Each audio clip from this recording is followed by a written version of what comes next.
How are you, Simi? I'm really good, Anthony. How are you doing? I'm doing fantastic. It's really great to have someone of your expertise on the show. Really looking forward to talking to you about this expert in connecting people and helping people find their best leadership and this whole psychology behind this thing of, I guess, doing impactful work and being able to connect with your work, making meaningful impact, and through that, creating more joy and fulfillment within. So, before we get started in that conversation, I'd really love you to share with the listeners how you've arrived at what you're doing today. Oh, thank you, Anthony. Look, I've been working as a global organizational business psychologist for the last 20 years. I started my career in the UK and now work with clients globally, including Fortune 500 companies, multinational financial professional service, legal firms, as well as scaling enterprises and organizations here in Australia. So I kind of got into this field actually from a quite a young age because I grew up with a very entrepreneurial mother. She was a fashion designer, had a business. I was always that nosy kid, Anthony, that wanted to know what everyone's doing and why they're doing what they do. Um, and I used to love reading fictional books and really getting a deeper understanding of certain characters. So I was really that book geek and people geek. And that's where I found my passion for psychology, just really understanding and wanting to know more what makes people tick. And when I started to do psychology, I found out that there was a career path to get into organizational psychology. And that's when I started to explore universities that combined the two together, psychology and organizational psychology. And that's where I landed at Leeds University, did my undergrad there, had a great opportunity to fly to two different countries and conduct an internship with a management consulting firm that were doing a lot of leadership development, well-being, inclusion back in those days. And I could see the difference that it was really making. And for me, it was very much like this is the career path that I really wanted to go down. So I then pursued my master's in organizational psychology, and then pursued different careers, or I would say employment opportunities, starting in the public sector in the UK and then quickly moving into the private consulting sector in England, and then working with organizations globally.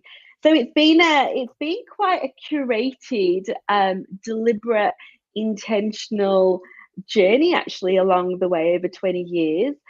But a lot of exciting stuff has happened, and I've been able to work with some amazing, really committed leaders that look to be the best versions of themselves so they can lead people in a way that's really impactful, that brings out the best in themselves and in others. And ultimately the work that I do now is really helping even more leaders to become more of a joy to work for and do business with.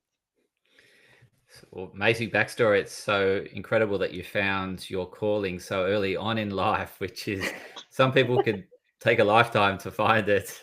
Took me sort of half a life to find it, but it's so amazing that you stumbled upon it so early on, and but you listened to your inner voice in terms of that curiosity. I'm really curious in human behavior, and I want to know more about why humans do what they do, and understand that. And so I guess you were pursuing what interests you, and you've just recently, or I don't know how recent, but you've got a book on productivity, joy, and it's a big joy. And so I'm interested, intrigued in terms of understanding what this book about joy and productivity is all about. Yeah, so look, we don't really associate those two words together, productivity and joy. Productivity is often associated with doing a lot more with a lot less. It can feel like it's a grind and it can feel, quite stressful. And then you've got joy, and we don't really associate, well, most people don't really associate joy with work, or feeling that that's how they can really get most and more done. So I wanted to be able to combine these two concepts together, because I think really at the intersection of really being able to know and focus your time, energy, and effort on the things that truly matter to you, so the things that are really important to you, that in itself sparks a greater level of internal joy within you. And it creates this cycle that the more that we do and we invest time and energy and effort in the things that are important to us, we get greater levels of satisfaction. We feel so much more accomplished, and we feel like we're progressing, and that sparks more joy. At the same time, if we do things that are in line with our strengths, so things that we're really good at, things that energize us, that sparks our joy. So it's kind of a very much like a two-way street about knowing and doing the things that are important to you, but working in a way that sparks and creates more joy in turn for you. And when you show up, with that joy, it really transforms the way we connect with others, Anthony. It transforms the way in which we engage, we collaborate, we show up, for interactions, conversations, for projects. We actually start to bring out the best in ourselves. So Productivity Joy was born literally about 4.5 years ago, where I found myself at a time in my life. We were living back in London at the time. I'm living here in Melbourne now, but we were in London. I was juggling a corporate role and setting up my second business, managing and looking after 2 young kids. We were living in a 2-bed apartment in the beautiful but very transient suburb called Chiswick in West London. And I remember, Anthony, coming home one Friday evening, and it was after this really long, busy week at work. And I come home and I open the door, and you can just look down our hallway, our corridor. In London, you've got the small kind of apartments, but very long hallways. I can see shoes and socks and bags everywhere. And then I can hear all this joy and laughter coming from the living room. And honestly, Anthony, I was furious. I slammed my bags down and I'm stomping down the hallway. And I open the door to the living room and I see my husband and my kids look up at me, and they've got these big smiles on their faces. But as soon as they saw me, their kind of face dropped and they said, "Oh, here comes the bull." I know. And I was mortified. Now, don't worry, my kids love me, my husband loves me, they adored me then and they adore me now. But it was such a mirror moment for me, because, I then realized in that moment that actually for my loved ones, I was not a joy to be around. I was, very stressed and overwhelmed. I was always charging around like a bull, feeling like I had so much to do, juggling everything. And unfortunately, they were getting the brunt of it. And I knew that I wasn't the only one that was feeling like this. So even then, I was coaching a lot of high performing professionals, high achievers, leaders of some large corporates. And, they were stuck in this, I call it the grind of being in survival mode, of, just trying to juggle all of what life throws at you and trying to keep, sane and present and connected. It was all a bit too much at times. So that's where I then realized that I actually needed to do the work myself. I was a practicing psychologist and executive coach, but there was still work that I personally needed to do. And that journey, that transition or transformation needed to start with me. So Anthony, that's when I went on my, kind of people nerd, investigative mode again, started interviewing and researching high performance professionals, high performing leaders and professionals out there to really understand what do they do to set themselves up at the start of the day. Because the start of the day is the most critical time to prime your mind. Your mindset is so malleable, impressionable, and influential at that time of the day. The things that we think about, how we connect with our emotions, how we talk to ourselves, what we remind ourselves about, or what we want to focus our attention on, really sets how we then show up for the rest of the day. So I knew I was onto something. I knew there was a gap in practices, in the research, but in a proven, reliable system that anyone out there could learn, implement, and be able to then experience more effectiveness, productivity, intentionality, and connection in their life. So over the last 4.5 years, Anthony, I went about pulling together a system and trialing and testing that system with over 100 of my clients, especially during COVID and post-COVID. And what we found throughout all of that trialing, the testing, was that by asking yourself 5 key questions at the start of your day, and each of these questions are backed by psychological science and research, you increase the dopamine and serotonin levels in your brain. So these are your feel-good, happy hormones, motivation hormones. But you are also able to tune into your emotions and your attention to set yourself up for a day of intentionality, connection, and productivity. And that's how Productivity Joy came about. Wow, I'm intrigued as to what those 5 questions are we should ask ourselves. Yeah, look, the 5 questions are simple in the sense that, once you know the questions, it only takes you 5 minutes to go through each of those 5 questions. But I guess the elegance around each of these questions is the science and the research that sits behind each one. And also the order in which those questions have been curated. They've been trialed and tested to see which order of those questions has the biggest and greatest impact. So a great way to remember what those questions are about is through the acronym PRIME, because we're all about priming our mindset at the start of the day. So the P is for pinpointing your emotions and your feelings.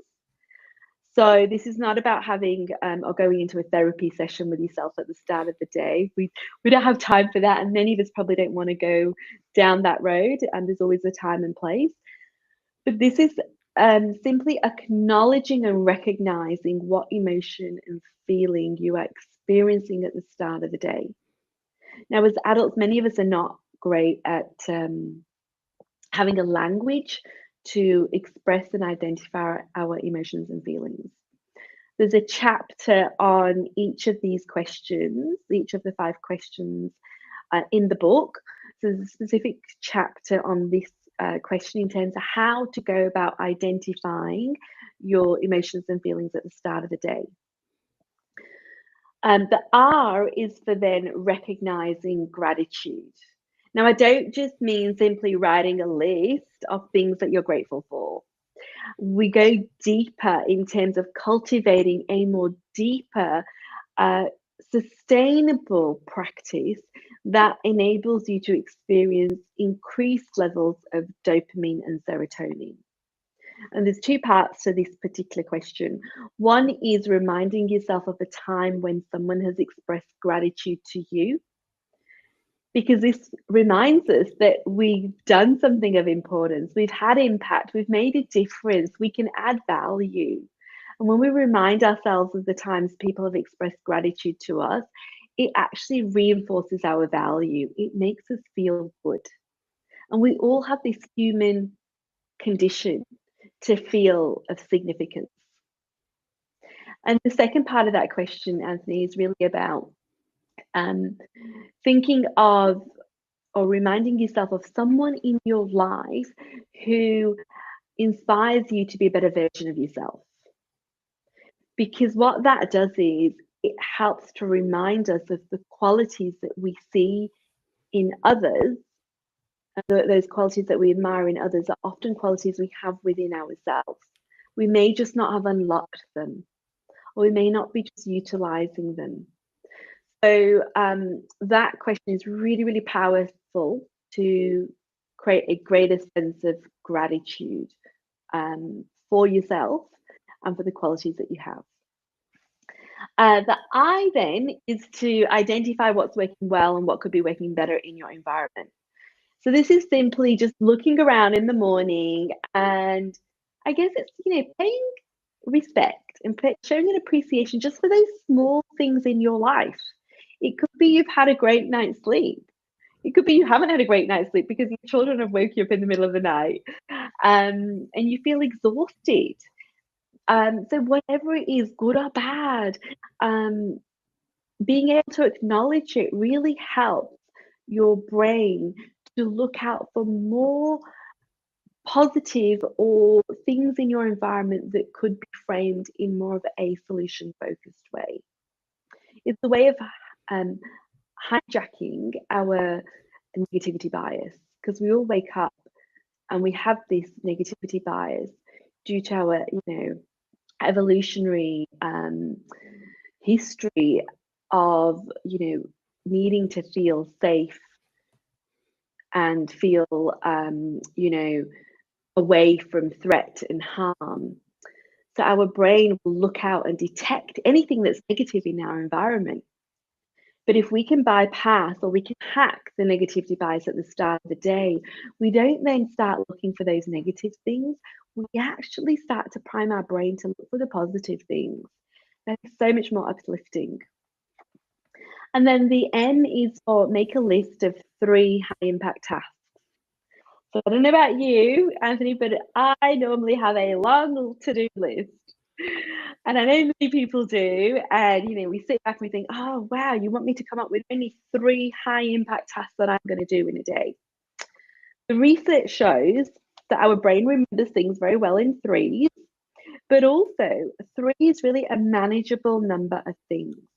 And again, we have a whole chapter dedicated in the book to help people really understand and identify what is of high impact and what could their 3 activities be that will allow them to move the dial on the things that are really important to them. So you could have 3 high impact work activities that you're going to focus on that day, or it could be 3 high impact personal activities. And each day those activities would be different. And 3 is pretty pretty doable if we can be very smart around what those 3 high impact things are. And by the end of a week, you could get done 15 high impact tasks. Over the course of a month, that's 60 high impact tasks. How much more energizing and fulfilling does that feel? And then finally, Anthony, we've got E. E is the envision how you want to show up for your day. Just simply asking yourself that question really helps spark, what values are you going to keep at the forefront of your mind today? What strengths are you going to utilize? Because no matter what challenges come our way, and I can assure you for most of us, we'll have obstacles or certain challenges that come our way every single day. It really equips us with how we're going to respond to the day and how we're going to conduct ourselves. So that is the PRIME acronym to help remember the 5 Qs formula. Wow, it's very simple in terms of, that's not too difficult for anyone to do, and to ask themselves those 5 questions and to actually spend that time reflecting and then projecting as to what they, what their intention is, as you said. Like first check in with how you're feeling, and then start, I guess, revving the engines through expressing what greatness there is that's happening to me through gratitude, and then like building up to that impact. What impact are we going to have by focusing on our values? And you also mentioned this whole thing around distractions, because I can imagine like you have that quiet time in the morning, and then I've primed myself, I'm all primed, ready to get into the day, and then you get that first phone call, or you have that first interaction that just doesn't quite go your way. So what are some tips to really help the listeners and viewers to get back to the prime statement, to get back on course? Because we're going to be knocked off course. We know that. Life's good at doing that. Oh, absolutely. And, it happens to the best of us multiple times a day. Look, I think it's really about carving out, the 5 minutes at the start of your day.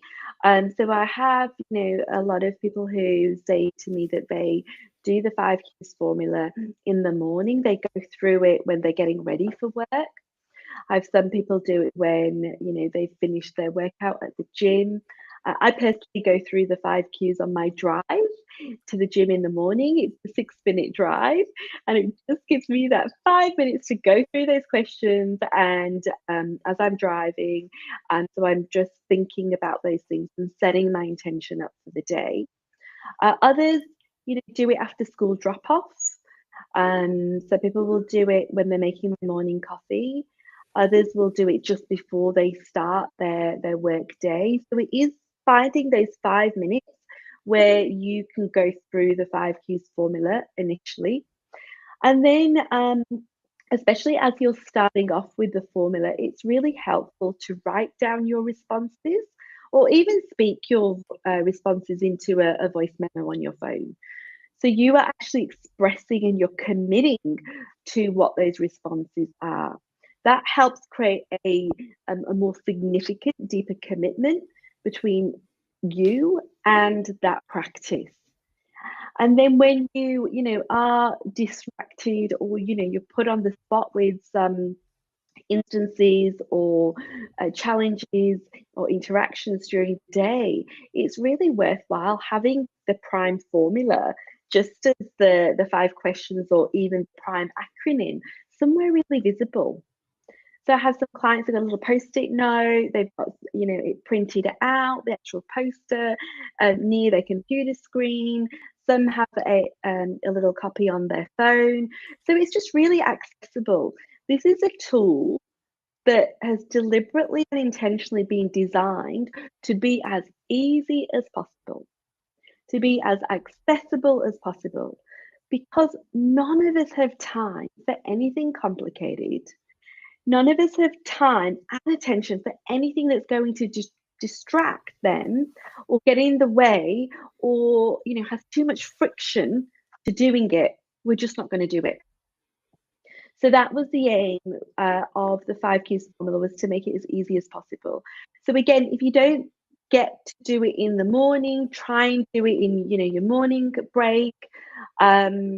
It's really helpful just to have the 5 Qs and the prime somewhere very visible, so it's front of mind, and it can be visible to remind you when you go through those interactions and when you go through your day. Some great tips there. So thank you for sharing, Simi. I was just wanting to go back to that very start, because you mentioned how the productivity and joy and how they can be interlinked if you're working on the things that are most important to you, and being productive on the things that are most important to you will bring more fulfillment and joy. There's often like clients that I see that are so disconnected with themselves and really don't understand what is important to them anymore. Like they've lost so much connection with self because of today's world, in a sense that we spend so much time on social media. We're comparing ourselves to others. We see all this other success of others having, and we think, oh, I want to be like them, and so then they lose themselves in that process of trying to become someone else, or that constant comparison. They're not checking in with their own personal needs and connecting with their needs and being the best version of them. So how can the listeners, viewers, best find their values or what's important to them? Have you got a framework or a way of doing that? Yeah, and look, I call it comparisonitis is so real, isn't it? Comparing all the time, and social media doesn't help. Um, the key really here is to get clear on your values. Like, what is important to you? Your values, and also what are your strengths? So remember, I mentioned strengths. There's two things that really um, aggregate to a strength. One is things that you're good at. Two is the things that energize you. And when we work in line with our values and our strengths, it might not necessarily be that the work that you're doing you really connect with or it's really important to you. It might just be something your boss has set you to do, and you just got to get it done because it's part and parcel of your role. But if you're actually working in line with your values and you're utilizing your strengths as you conduct that task, you're going to experience greater levels of joy and energy and intentionality. So that's the key. So how do we find out, what our values are? Now, over the, last 20 years, working with lots of professionals at all different levels, ranging from emerging leaders to very experienced leaders to then executive leaders and the boards and the chairs, we've been able to develop a list of over 50 what we call common values. So these are kind of the values that most people tend to, say are important to them. It could be safety, it could be, security, it could be connection, innovation. But these words are quite broad. Now, and they mean different things to different people. So what we've done is at the end of the book, there's a whole list, there's a complete list of those values. So you can grab the values, and there's an exercise that we encourage everyone to go through. And that is to go through that list of values. With each value, we've provided a definition, a definition of what that value could mean for you.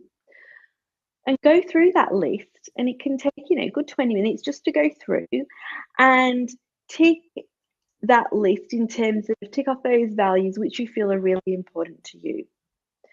Then go through the list and tick off the ones that are somewhat important but not like hugely important. They're not a deal breaker. And then go through the list and tick the ones that are a bit meh, they don't kind of matter that much to you. They may not be that relevant to you at this phase in your life, or they may be something you've grown up with, and perhaps they've been the values that your parents have imparted on you, but they might not be as applicable to you now. So I would encourage you to go through that list 3 times, because each time you're going to go through the list, what we're going to aim to do is the column that is your deal breakers, the non-negotiable, we're going to try and get that list to 5 core values. And once you've got to your 5 core values, it's really helpful to look at the definition of those values. And you may not agree with the definition that we've provided, and that's absolutely fine. But it's really important that you own that value. And a way to own that value is create your own definition. What does that value mean to you at this phase in your life? And then I would encourage you to have those 5 values with your 5 definitions, again, really visible and clear, somewhere that you can see every day. Maybe on your bathroom mirror, maybe near your laptop or your workstation, so that you're reminded of your values each and every day. And when we're reminded of them, we're so more likely to be able to then incorporate them in how we work, the decisions that we make, how we engage with others. Just give you an example, someone jumps the queue in the grocery store, and someone jumps the queue and you're in a hurry, and you're thinking, oh, do I say something? Or that's really rude, and what do I do here? It's really frustrating. rather than being reactive in that moment, you may want to just, tune back into, one of my values is to just be kind. Just want to be kind to people, and kind to myself and kind to others. And through that reminder, you might then just handle that situation just to let them know, to say, sorry, I don't know if you know, but there was a queue here. But I'm fine for you to go ahead. Please carry on. At least you're expressing what you've noticed, but you're also creating that space for them to do what they need to do. And again, you may find your own words. I'm just giving an example on the spot there. But you can see, just being able to remind ourselves and connect with our values really helps us respond to situations rather than react to them. Because when we react, we let our emotions take over. We let our frustration, or we let, the pressure of things that are, that we're juggling, we can let those things go into overdrive. Whereas this gives us an opportunity and a tool to respond to situations. Yeah, it's fantastic. And I can see how that relates to the workplace as well. Like if you're given a task and you're thinking, I don't really want to do this or whatever, you can then link that, how is this task helping me fulfill my values? And by having that list of values, and you can start to see how you can connect your values in with doing that task, right? Absolutely. And in that sense, Anthony, what happens is we gain a sense of fulfillment and satisfaction. And that's where productivity joy comes. It's not just about doing the things that matter and that are important, but it's the way in which we do those things. It's the way in which we approach the tasks. And it's the way in which we interact and engage and get things done. We could get through a whole heap of tasks in the day, but really kind of tick off so many people along the way, or create these kind of, unintentionally, we could create this kind of situation or scenario, or what I call collateral damage along the way, which is not helpful for us or helpful for others. But if we're just that more intentional and primed with how we're going to respond, it's a win-win. It's a win for us. It's a win for the outcome and what we're trying to achieve. And it's also a win for those around us. And in that sense, it comes back, circular to what I mentioned at the beginning. We then become even more of a joy to work for and do business with. Because people are clear, they know that we are, they know where they stand with us. They know that we are balanced, we are fair, we're rational, and we're going to respond to things in a really appropriate, inclusive way. And all of those things build and maintain and sustain trust. And I think at the heart of it in the workplace, if we're really wanting increased levels of engagement, the key currency that leaders, I would encourage all leaders to really invest in, is getting even better at building, establishing, and maintaining trust. Because when we have trust, people really feel seen, heard, recognized, and valued. And they truly then believe that what they do and the work that they do matters. When people feel like that, they will move mountains for you. It's so true, because they also meet their underlying needs of safety and security. Like I can feel trusted and supported in this environment, so it enables me to pursue or find that linkage to how this task is, most fulfilling to me, and how's it fulfilling my values, as opposed to if you feel like threatened or not safe, you're just constantly focused on the insecurities and fear, and you're not you can't find joy when you're fearful, right? Whereas if we have that underlying blanket, we can find joy in everything we do.